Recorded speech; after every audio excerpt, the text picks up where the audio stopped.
খুলনা প্রকৌশলী ও প্রযুক্তি বিশ্ববিদ্যালয়ের ১০১তম সিন্ডিকেট সভায় গত ১৮ ফেব্রুয়ারি ক্যাম্পাসে সংঘর্ষের ঘটনায় জড়িত থাকার অভিযোগে ৩৭ শিক্ষার্থীকে সাময়িকভাবে বহিষ্কার করার সিদ্ধান্ত নেওয়া হয়েছে।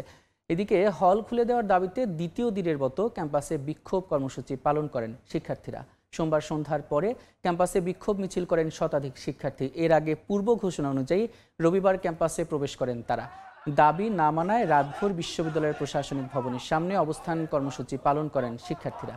এদিকে তদন্ত প্রতিবেদন এবং উদ্বুদ্ধ পরিস্থিতি নিয়ে সন্ধ্যা ৭টায় বিশ্ববিদ্যালয় প্রশাসন জরুরি সভায় বসে। সভায় গত ১৮ ফেব্রুয়ারি ক্যাম্পাসে সংঘর্ষের ঘটনায় জড়িত থাকার অভিযোগে ৩৭ শিক্ষার্থীকে সাময়িকভাবে বহিষ্কারের সিদ্ধান্ত নেওয়া হয়। ৪ মে থেকে শুরু হবে একাডেমিক কার্যক্রম এবং ২ মে হল খুলে দেওয়া হবে বলে জানানো হয় প্রেস বিজ্ঞপ্তিতে।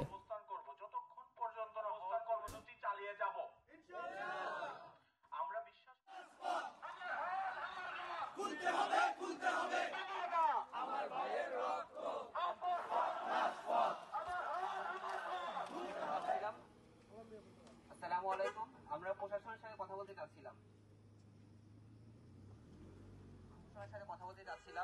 যদি এখানে দাঁড়ানো হয় ভালো হবে। সিন্ডিকেট মেম্বাররা মিটিং শেষে আমাদের আপডেট জানাবে।